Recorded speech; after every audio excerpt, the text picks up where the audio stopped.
With section 2.6, really all we've done so far is kind of review all these asymptotes, and finally we're going to actually do what the title of the section is, which is to determine the limit at infinity. So now we're finally going to get to the limit, or the infinite limit, and this is something that we've not done yet. You may think we've done it, but we have not. And this is what it now looks like when we start finally taking the limit as x is approaching infinity. Not the limit as x is approaching 0 or x is approaching 2 or the vertical asymptotes usually are, but as x is approaching infinity of some function. Now, we can graph the function. When you have a horizontal asymptote, you can see kind of what it's doing out there on those far ends where x is approaching the infinity situation. And for instance, like if we were looking back at this example up here, where we were doing the limit as x is approaching infinity of 1 over x, when you look at this, it has this horizontal asymptote, which is the x-axis. So as this continues out here, it's approaching a height of 0. And as it's approaching negative infinity, it's approaching a height of 0. So the limit as x is approaching infinity from the right is 0, and the limit as x is approaching infinity from the left is 0. You have a horizontal asymptote at 0, so the limit of 1 over x, not at 0, but as x is approaching infinity, equals 0, because you have a horizontal asymptote right here, which is the x-axis. So you're looking way out here on the ends. Don't confuse that with the old information, which said the limit as x is approaching 0 of 1 over x, right? These are very different, because the limit as x is approaching 0, here is our graph, at 0, from the right it's positive infinity, from the left it's negative infinity, and this one does not exist. So be careful, you're looking at the notation. Everything is this little bitty symbol down here. X is approaching a number. We're changing to x approaching infinity. So you really have to change your mindset, because we've been doing this for a very long time. X approaching 0 or x approaching the number where there's a vertical asymptote. We're changing it. X is approaching infinity. So way out on the ends, what is this graph looking like? Well, this is going to get to be a real algebraic process to figure this out. So we're going to do some examples, and we're going to play around algebraically with it, still manipulating it a little bit in order to come up with having the value of the limit way out there at those ends out there in infinity land. Okay. All right. So here's an example. The limit as x is approaching infinity of 5x squared plus 8x plus 3 over 3x squared plus 2. Now, before we start this, because of the review which we've just had, we already know that there is a horizontal asymptote, which is y equaling what? 5/3. So there's a darn good chance this answer is 5/3. We already know this because we already have a visual of what this thing's going to look like. Now, the way you do it algebraically, and this seems a little bit strange, but the way you do it algebraically is you rewrite this by doing what they say, divide by the highest power of x. This is kind of the process, divide by the highest power of x, every term. Now, that's kind of hard to even put in words. It's a process. The way this works is the highest power of x is x squared. So algebraically, what we have to do to get to that answer, which we already predict is 5/3, is every term, 1, 2, 3, 4, 5, is going to be divided by x squared. So we take 5x squared divided by x squared. We take 8x and divide it by x squared. We take 3 and divide it by x squared. we take 3x squared divided by x squared, and we take 2 and divide it by x squared. This is the process that's going to take us to 5/3. Okay, so what does this mean? This is the limit as x is approaching infinity. Well, x squared over x squared, this reduces, so it's just a 5. So it's 5 plus 8x over x squared is 8 over x when you reduce it. 3 over x squared. Then in the denominator of this huge complex fraction we've created, the x squareds cancel, leaving a 3 plus 2 over x squared. Now, algebraically, you're visualizing x headed out to this huge number, this huge region where numbers are huge, x numbers are big. If x is extremely large, like 1 million, 8 over a million is so close to 0, we say it goes to 0. So this thing is really heading out to 0. If x is a million and you square it, 3 over a million squared is the tiniest little number, so we claim it also goes to 0. And again, in the denominator, 2 over x squared, if x is a million squared is huge, and 2 over a huge number is 0. So we end up having the limit as x is approaching infinity of 5/3, which equals 5/3, which we already predicted because that's the horizontal asymptote. But this is the algebraic processing of getting to the answer that you know already exists because you already have learned how to deal with asymptotes.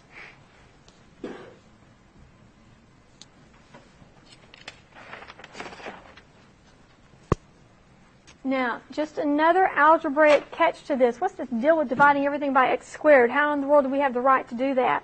Dividing everything by x squared is the same as multiplying this entire numerator times 1 over x squared and the entire denominator times 1 over x squared.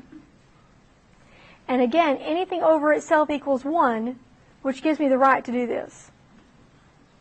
Okay, algebraically, I have the right to do that because I'm really multiplying by something equivalent to 1. Okay, kind of weird looking. It's been done like this forever. This is just how we do it. Okay, so let's try another one. Okay, it's really weird looking, but it is how we do it. Okay, suppose we take the limit as x is approaching negative infinity of 11x plus 2 over 2x cubed minus 1. Now, does anybody know anything before we do all this dividing by x cubed, before we come up with this number, anybody have any clue what you think this answer might be? 0. Right, because your horizontal asymptote, yes, back there with a hand up. Yeah. What did you say? You're saying I big 0. Okay, let's play with this. Okay, we should have a horizontal asymptote of y equaling 0, right? Because the numerator, the degree of the numerator is less than the degree of the denominator. But we're supposed to do this process and divide everything by x cubed. So the limit, as x is approaching negative infinity, of 11x over x cubed plus 2 over x cubed over 2x cubed over x cubed minus 1 over x cubed.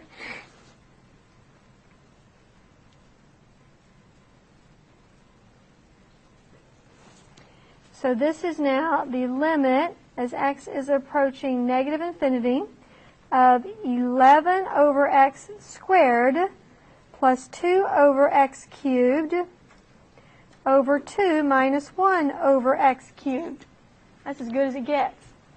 Now we start doing direct substitution of infinity or some huge number, okay, and you square that a million. That becomes 11 over a million squared, which is so close to 0, we're going to say, hey man, this sucker's going to 0, this one's going to 0, and this one's going to 0. So this is going to equal 0 plus 0 over 2 minus 0, which is 0. And we already knew in advance we had a horizontal asymptote of y equaling 0, so that was bound to be our answer. Because we already visualized what the graph looks like just by knowing there's a horizontal asymptote. But this is the algebraic process that you use in order to come up with that result. Okay, let me put another one up here. I'm going to step back a second. I want you to do all this division and see if you can get this result. So suppose we have 9x to the fourth plus x over 2x to the fourth plus 5x squared minus x plus 6. Okay? Before you work it, before you're doing all this division by x to the fourth, what do you think is going to be the answer? There you go. Because you're going to have a horizontal asymptote at 9/2 because the degree of the numerator is the same as the degree of the denominator. Go in there and do all of the algebraic division really quickly.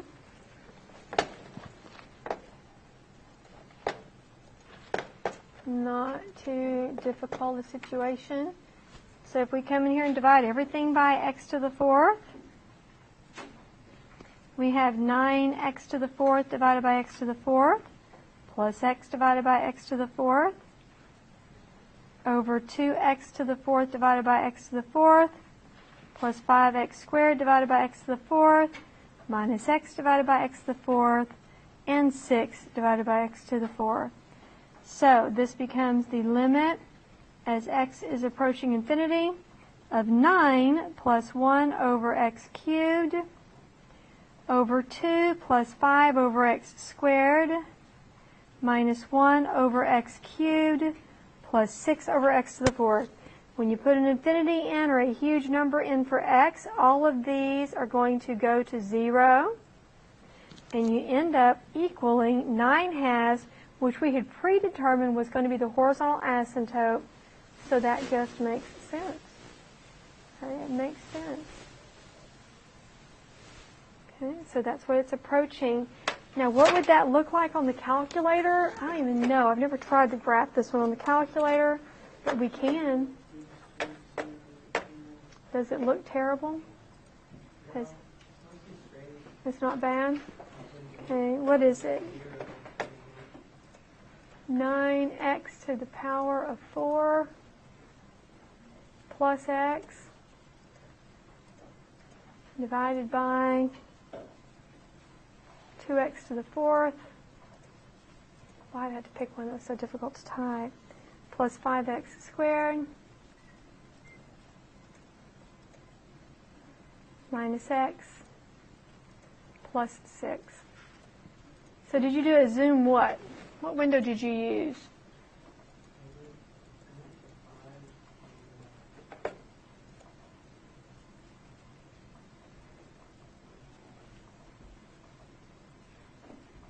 Well, that's not good enough.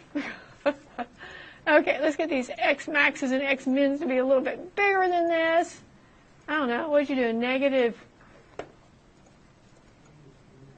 You did 10 to 10? Come on, little cursor. Negative, I'll do 50.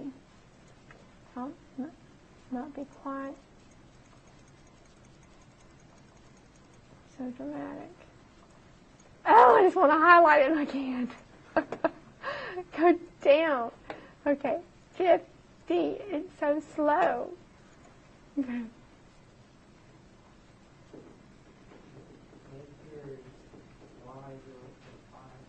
Window. Oh, it's not going. That's right. My y-max is so little, and our horizontal asymptote is 9/2, which is 5.5. So let's go a little higher than that. Let's go to 10.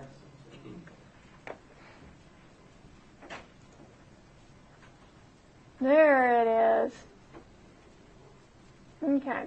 So your horizontal asymptote is 9/2, which is 5.5, which must be about right here. Okay.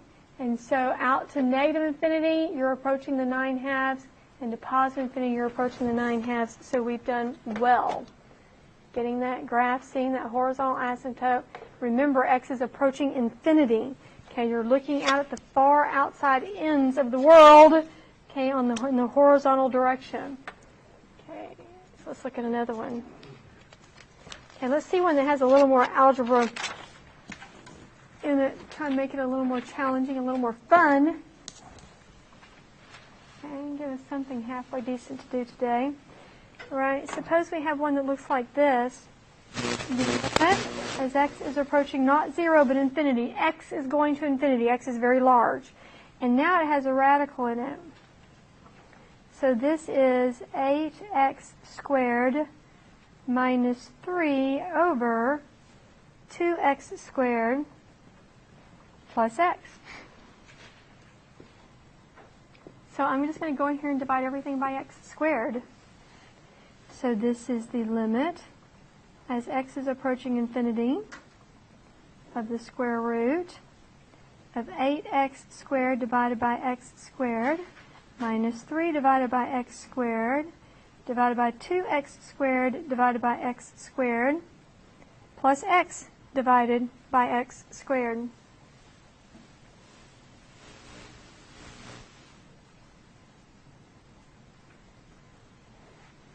So this becomes the limit as x is approaching infinity of the square root of 8 minus 3 over x squared over 2 plus 1 over x.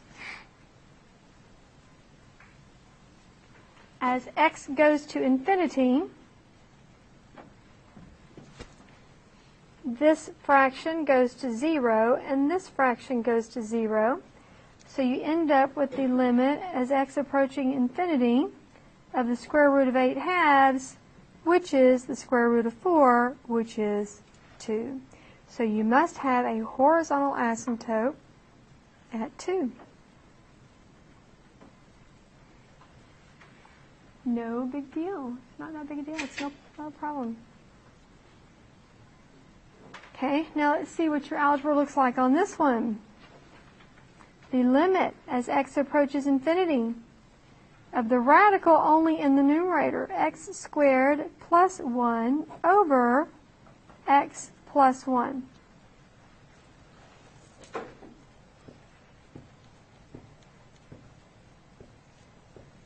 So how do I do this? Do I divide everything by x squared?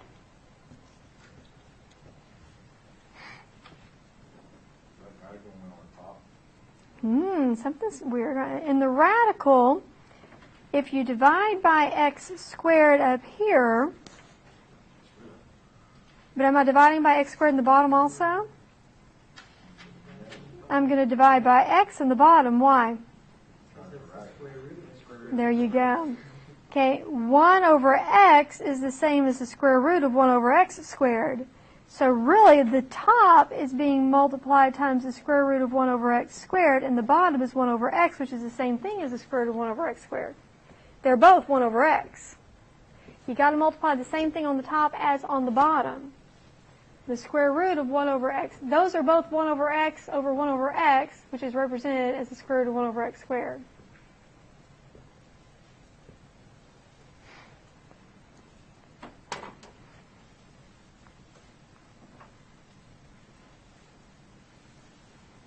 So this is the limit as x approaches infinity of the square root of 1 plus 1 over x squared over 1 plus 1 over x. This guy is going to 0, and so is this one. So it ends up being the square root of 1 plus 0 over 1 plus 0, which is just 1. So be careful where you only have a radical in the top or in the bottom that you're still dividing by the right thing.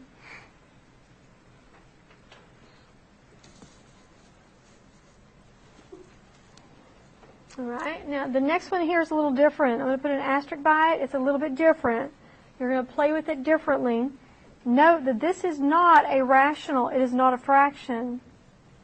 Okay, this is not a fraction.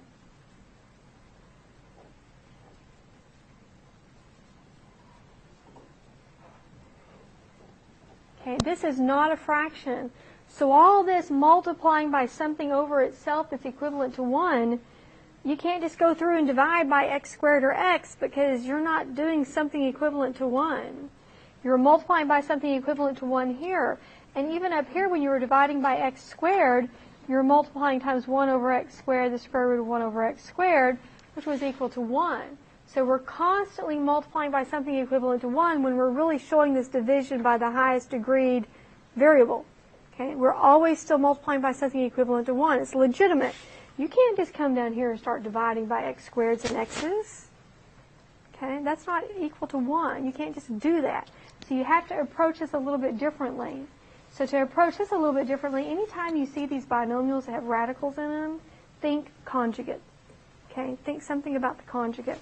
So if I'm going to play here with the conjugate, that's fine. But if I'm going to multiply by the conjugate, it still has to be the conjugate over itself, or it's not equal to 1. I have to multiply by something equivalent to 1. So I'm going to multiply times x plus the radical, x squared plus 16, over itself. It has to be something equivalent to 1. It has to be equal to 1, or I'm just changing the whole value of the function. I can't change the value of the function. I may be able to change the appearance of it algebraically by multiplying by something equal to 1, but I can't just go in here and multiply by anything. It must be equal to 1. Now that seems weird, but what this is going to do for me is it's going to create a rational, and after I've created the rational, or the ugly fraction, then I can use this method above where I'm dividing. So this equals the limit, as x is approaching infinity, of, when I multiply this using FOIL, it's going to be x, the outside and the inside is going to zero out, minus x squared plus 16. X squared, thank you, you're right.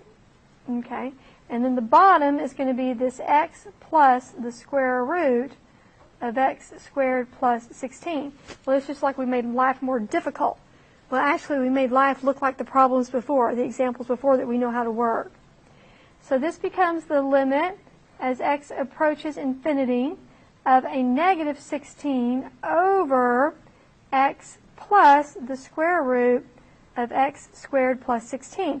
So what we did was we manipulated this ugly binomial until we turned it into a rational or a fraction kind of situation, so that then we could apply the skills as we were doing up here by multiplying times 1 over x squared over 1 over x squared stuff. Okay? So now, I'm really multiplying, this is where I'm really going to see if I can explain this or not, times 1 over x here and 1 over x here.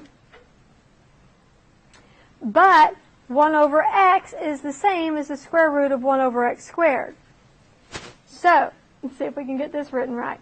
So this is x is approaching infinity. The numerator is a negative 16 over x. The denominator, x times 1 over x is x over x.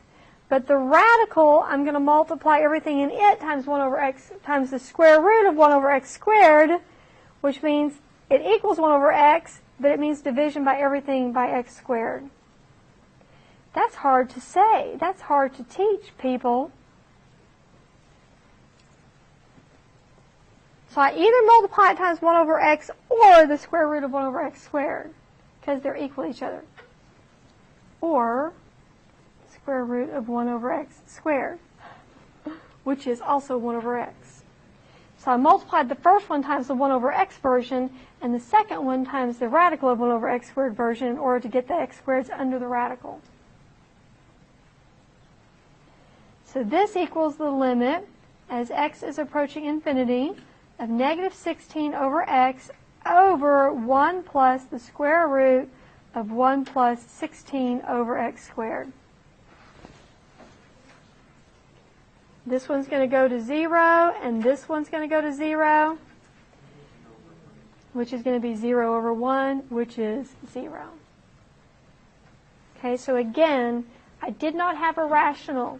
I made a rational out of it.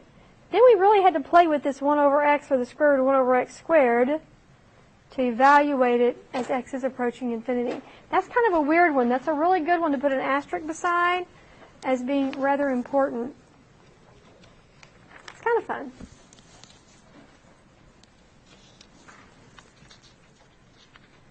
Okay, now I'm going to play a minute with another example now, which is going to involve the absolute value. And usually that kind of comes into the picture and y'all frown at it. You're like, oh my gosh, what's going on now? But it's not that difficult.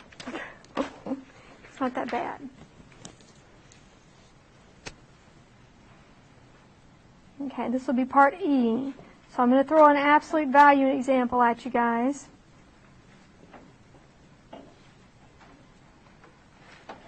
Now, just real quick review.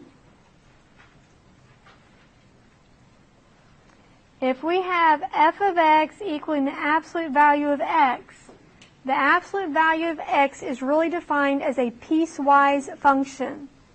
Okay, it is defined as a piecewise function, meaning I can either say f of x equals the absolute value of x, but really this equals x when x is positive or 0, and equals negative x when x is less than 0. Does anybody understand why in the world it's written like that? No, there's no home. Okay. And to make a negative number positive, what do we do to it? We negate the negative number. We negate a negative number. So right here, if the x value is positive, everybody's happy. Right? That's what that means. Down here, if your x value is given to you to be negative, so in other words, suppose x equals a negative 3. Well, the absolute value of negative 3 is positive 3. Well, how do we make a negative 3 positive? We take the negative of the negative 3. We negate a negative number in order to make it positive, which takes us to the absolute value. So this means you negate a negative number, you take a double negative, and this is like the double negative going on in order to come up with a positive result. That's what that's all about. Okay, so then they give us something just horrible looking. Something just hideous, like this one. X cubed minus 2 over the absolute value of x cubed plus 1. And we're like, what in the world? And they're going to ask us limits of this thing. Okay, boy, that is like way out there, right? What in the world is that? Okay, well, what does it equal? Well, this, when you have the absolute value, is going to be in two parts. If x is given to me as a positive number, then this is just simply x cubed minus 2 over x cubed plus 1, so long as x is given to me as a positive number, greater than or equal to 0, positive stuff. But you start giving me negative stuff, I'm going to have to negate the negative to make it positive, because absolute value makes stuff positive. So the negative version down here is to take the x cubed minus 2 over negative x cubed plus 1. The negative of the negative number before you cube it. Take the negative of the given negative number before you cube it. Make it positive before you cube it. Negate the negative number before you cube it. So then what they ask, now that we finally figured out how you define this thing, is they say, well, what is the limit as x is approaching infinity of this big old ugly function up here? Of that function up there. Well, if x is approaching positive infinity, we go with the positive version of the function when x is greater than or equal to 0. This is the positive x step, this one. So this is the limit as x is approaching infinity of x cubed minus 2 over x cubed plus 1. It's the top version because this is where x is positive. So you only take the top half of the piecewise function. And then you evaluate this by dividing everything by x cubed, or really multiplying by 1 over x cubed. So this is the limit as x is approaching infinity of x cubed over x cubed minus 2 over x cubed over x cubed over x cubed plus 1 over x cubed.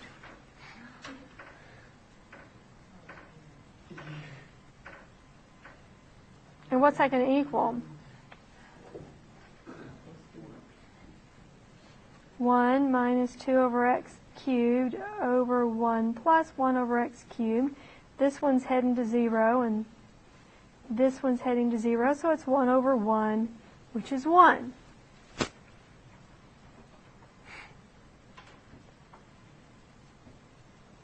All right, so that's positive infinity, limit approaching positive infinity, x approaching positive infinity. So, of this ugly thing. So, what if they reverse it? The limit as x approaches negative infinity of this same big old awful function with the absolute value thrown into the middle of it. And if we're going with the negative version of it, or the negative infinity side of the world, I pull the bottom half of the piecewise function, which is where the x is negative. The bottom half of the piecewise function, which is the x cubed minus 2 over the negative x cubed plus 1. Negate a negative number to make it positive.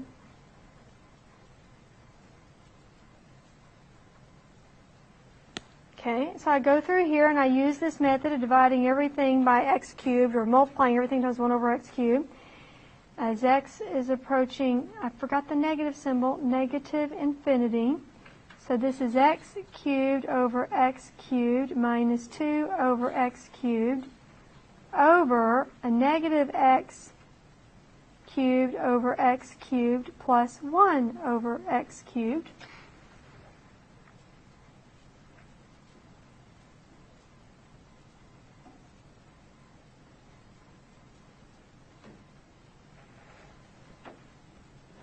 This is the limit as x is approaching negative infinity of 1 minus 2 over x cubed over a negative 1 plus 1 over x cubed. A negative x cubed over an x cubed is a negative 1. This is the lovely piece right here that's very important. That's a negative 1. Now, when I put negative infinity in, this guy's definitely going to 0, and so is that one.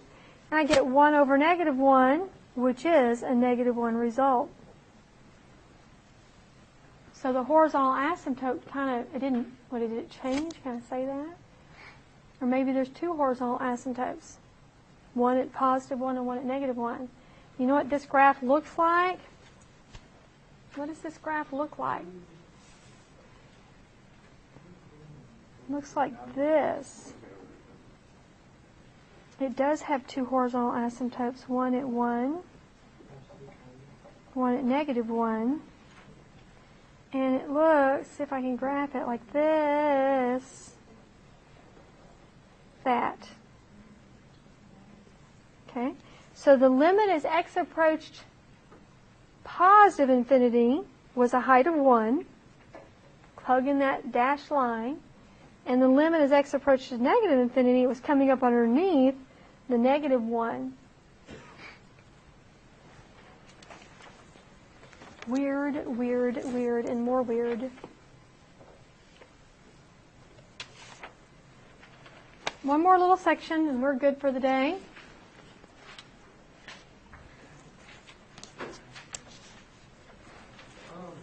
Mm-hmm. Do you know how you put in an absolute value on the calculator? Yes, ABS. ABS.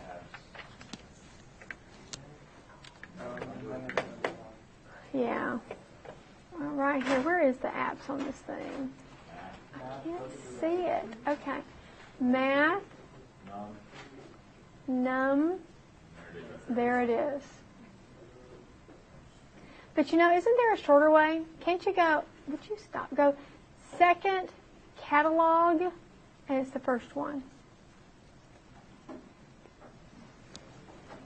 Okay, that's another quick way of doing it. Right here, your little blue catalog word, second catalog, and because it's done in alphabetic order, it's that very first option. That's your absolute value option.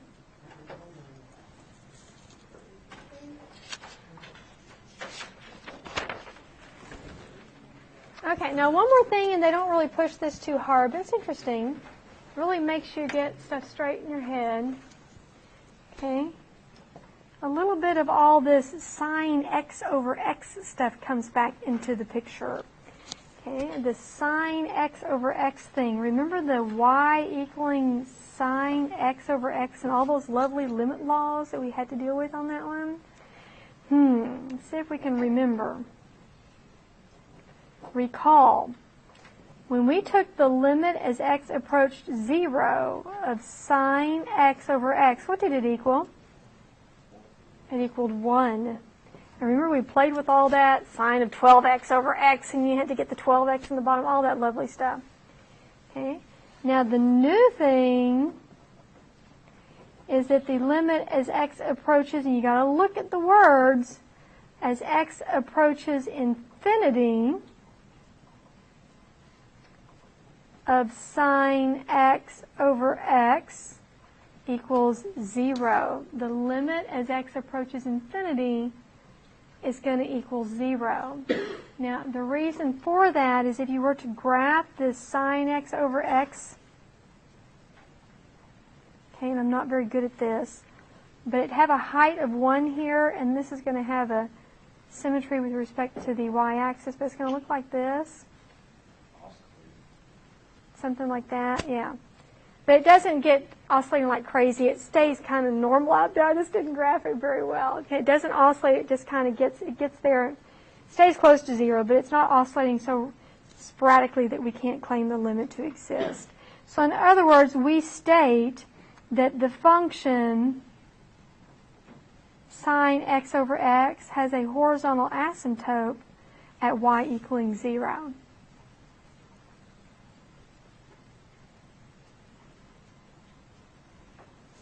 So then they kind of play the same game. They ask, not as x approaches 0, you got to look at it closely. As x approaches infinity of sine of 2x over x. Okay, you want that theta to be the same. You want it to say sine 2x over 2x, just like before. You want the 2x over the 2x. So we kind of rigged this a little bit as we did before. So we multiply times 2 over 2. So then we get the limit as x is approaching infinity of 2 sine 2x over 2x. And then that equals 2 times the limit of sine 2x over 2x as x is approaching infinity. And that equals 2 times 0, because this part right here equals 0, because it has a horizontal asymptote of y equaling 0, and so the answer is 0. Now there's going to be very little of this, but just be really careful that you distinguish between these two limits, the old and the new. You got to see, am I approaching 0 or am I approaching infinity? You get very different endings on that, so y'all be really careful that you're looking at what x is approaching. Don't make any assumptions, right? And y'all will be glad to know this is the end of this section. So if you're good with your asymptotes, you're good with this section. You can get those horizontal, oblique, and vertical asymptotes in your head, then you'll be fine in this section. So we have a test coming up.